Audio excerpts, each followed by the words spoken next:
Good afternoon. This is Brian from the Breachburnt Podcast, and this is a little mini-sode that we're throwing up to go along with our two other videos today, since today is opening day for the beta, and we know everyone is dying to get home and try out 4th editions. You got the rules, you got the cards, and it's time to start flipping some games. Some of you may have even snuck out a game with Terra vs. Terra after getting that sneak peek on some things earlier this week. We're going to start out with a thank you to Wyrd from everyone here at Breachburnt.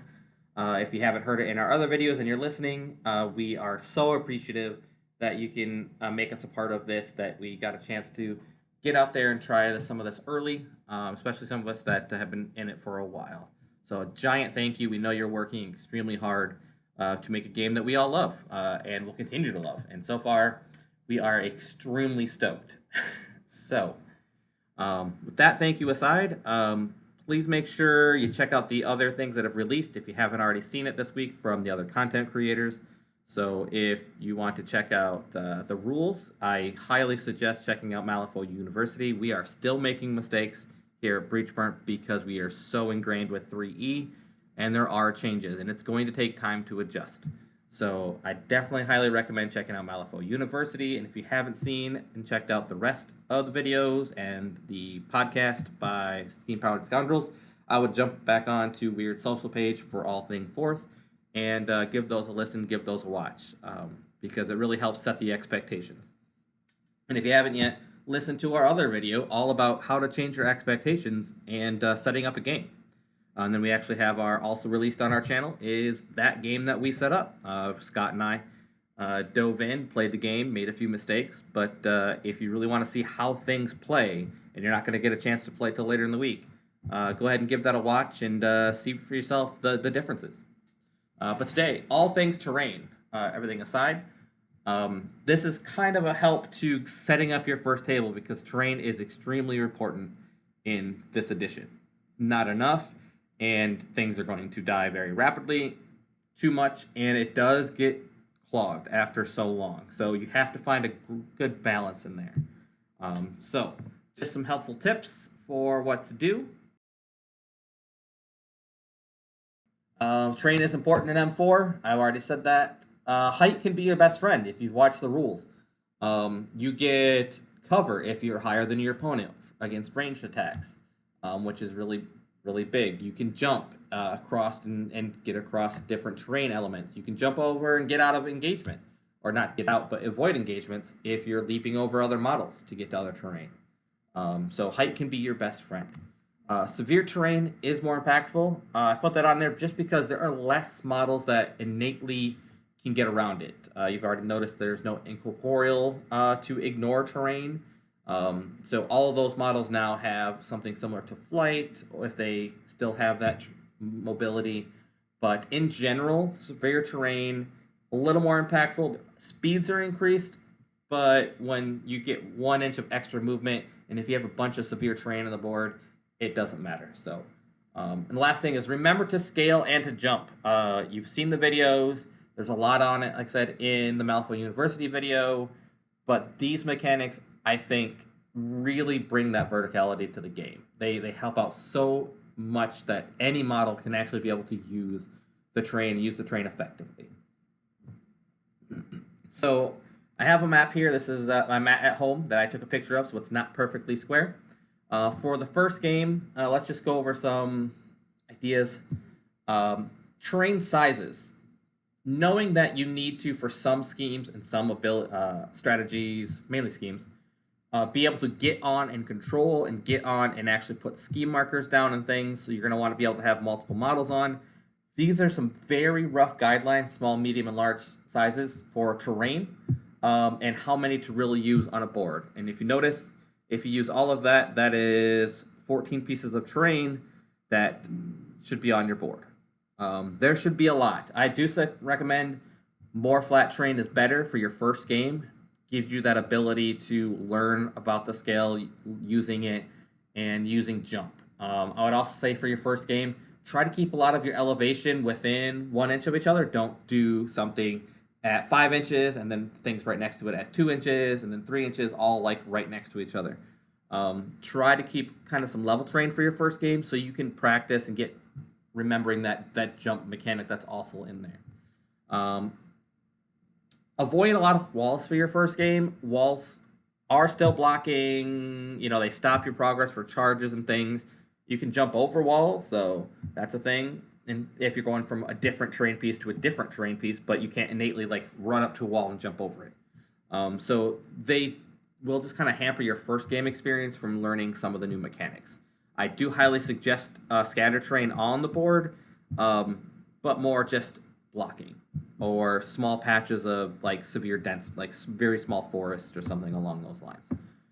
Which is why I say don't forget concealing. It's not as impactful because now you can cheat on negatives, but it still does force card draw. It's still or card use and hand pressure. And concealing in dense fog banks and stuff are still another way to not add severe terrain, but having that line of sight block. Because without those line of sight blocking, you're going to find range crews are extremely, extremely OP if you don't put enough terrain on the board. Last thing on this one is just spread out terrain corner to corner. I am a big advocate for this. One, you can get super flavorful and design amazing, cool-looking boards. But also, terrain inside your own deployment can now matter, especially if you force that to be your only climbable flat terrain that you can stand models on, because then it's going to force your opponents to go all the way into your deployment to try to score some of these schemes. So it can, I say, spread it out, use everywhere, make it look amazing, and just have some fun with it. I'm going to talk a little bit about outside and inside. I suggest that little inside square between all the standard deployments is heavily dense for your first game. One of the reasons being, if you take one of your ranged crew and you move them through the new scale mechanic up on top of a building in that center area, and there's no other terrain in that center, since the terrain you're on does not block line of sight, if you're just sitting on a medium or large size building in there, you now have free range to kind of help control the board, and it gives a huge advantage. But if you have lots of smaller pieces of terrain, so you have other intervening terrain between you and that model, it will close that gap and allow you to get up in their face and take that advantage away from the ranged crews and make them really work for having that advantage. So I do say the inside, I tend to like to clump a fair amount of terrain, and then it also forces people to be tactically minded. Do you split to go both sides of the flank of this terrain mount? Do you send everybody up on top and start just leaping from building or rock to rock on the inside so that you're always out in the open yourself? So it makes a lot of changes. And then just don't forget the outside. That outside terrain, like I said, flushes out those decisions. Choke points are okay. Don't forget that since you're now going upwards is a thing, have spaces that 50s can't go, have spaces that 30s can't go, or maybe only 130 can fit through. Remembering that you can move through your own models, just not enemies, it allows a lot of tactical placement for models for providing that, so it keeps that in there. I would say limit the height of terrain to 5. It's not currently in the rules that of really how well to go. You can technically go as high as you want, but early on especially, you don't really want to be placing your models at a height 10, and then there's a height 4 below. I know falling is only 1 irreducible no matter what if you're falling 2 or more inches currently, but I would recommend keeping it to height 5 or less.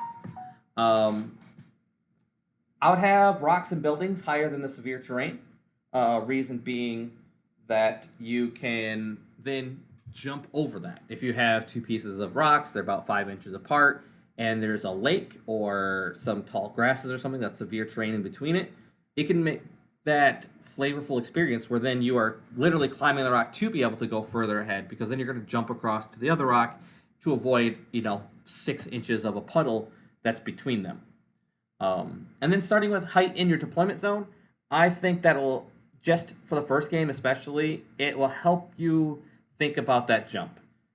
Think about the terrain. Go ahead and use it. And honestly, if you're using some of the things we recommend, it'll help you learn the schemes a little bit if you take search the place right away, or hold the high ground, or something that involves height terrain. it'll immerse you first game right into that kind of stuff, being able to realize, oh yeah, I can interact. I can interact with my own deployment zone.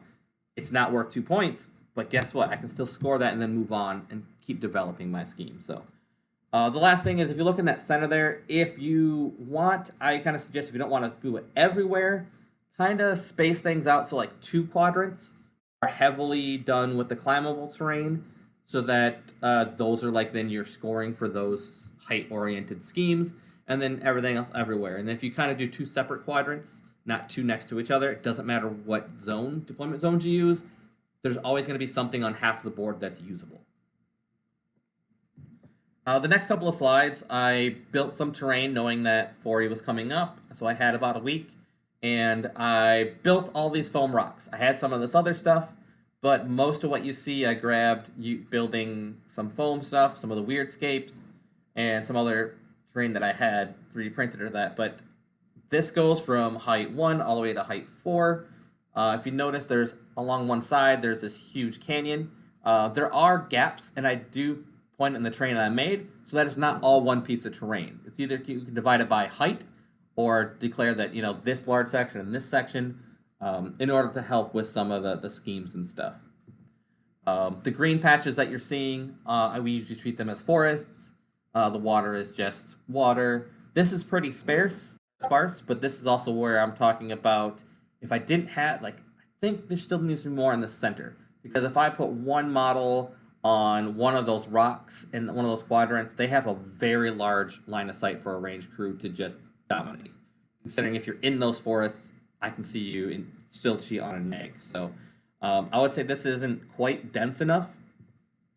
We get a little more dense with this image here. You're getting more terrain in the center focused. There's a big, huge hill, cliff kind of on one side. I actually kind of modeled this after the coast in Oregon. And I took a trip there once, and I liked how you kind of go down and there's all these rocks and stuff. You can walk the beach. So initially, that's kind of was my decision in making this. But you see more terrain in the center. This is another one where I started actually adding water in on the sides, and all those white areas are fog banks. I mean, the white and green was just craft felt or craft things that I used, craft foam. Sorry. You could even use. I used a piece of paper that I cut out into a shape for a fog bank. So if you're not fully prepared for M4, because needing all of this climbable, flat, where you can put model on type terrain, if you have a lot of peaked roofs and forests and things that don't allow models to stand on, I have some suggestions on how to kind of get around some of that, even if you don't have the terrain on hand right away. This is just an up kind of close picture. I put the dock itself as height 1, and then the scatter barrels are additional height 1, so being on them is a height 2 piece of terrain. And what I really like is Wyrd did put out this in their terrain part. If you listen to it, to support this, they are expanding their own options, and I own every Wyrdscape thing you see on this image. I owned it, I bought it. I love to support Wyrd in that way. I painted it all up. These ones aren't the ones I painted. They don't look quite this good, but they are easy to paint. They take a little bit of time. But I would suggest when they do put this terrain out, I'm really looking forward to it. And I'm really happy that they are doing this, because with terrain being such an important role, it's another way for us as a community to help support them by buying these files, by buying their terrain pieces. Because who knows how many models they're going to be putting out. And if you love the game, this is another amazing way to support Wyrd. So when this stuff kind of starts becoming available, I know I plan on picking some up, seeing what it is, diving into it. I like to have multiple terrain boards myself, and I like them to be super thematic. So I do have a quarantine zone board. I have all these rocks and stuff that I've built, and using that leftover foam, I've built some other things. So I have about three tables now worth of just stuff. But I do plan on looking into this. Other things you can use if you really need some buildings and things that are flat. I know when we first started testing with our group, we started using card boxes, like playing card boxes stacked up. Magic the Gathering deck boxes turned on their side are great, like 2-inch by 3-inch by 4-inch like squares. They're good side for small buildings. You can use multiple of them. Feel free to get out those books and dive back into that homegrown Malifaux like you started a long time ago diving into war games. There's a lot of gift boxes and stuff, and check out the dollar store. I find there's some really neat things there that can easily be crafted into terrain. They have kitchen organizers, which are about 2 inches width by 4 inches long, and they make great train cars and stuff easily spray paint over, and they're a coal car that you can use. Or they can be buildings. Anything, however you want to play it. So take a look around, really experiment with the terrain. If this is your first game, go for it. Have fun with the terrain. I know one of the things we've been talking about in the testing community was this really brings a lot of flavor to the game and other ways to make it not just city after city with flat buildings. How to make, maybe a giant forest where, you had ancient trees for Titania that, they're 3 inches wide by 2 inches tall. So you're getting those big heights and intermixing things, having fallen logs, the rocks, how to ways to incorporate, other scenes, having a ship. I think I know of someone that's building like a whole naval battle type beach type scene. I'm interested in actually making like a Venice or something like that, bringing some of that other terrain in. So I'd love to hear what all y'all think of the terrain, what you have at home, what you're kind of excited about to get on the table and be able to experiment and play with all this new verticality and not have to shy away from amazing aesthetics to keep the board playable. I think that's the biggest thing is now this terrain can make also some extremely aesthetic looking boards that are highly playable.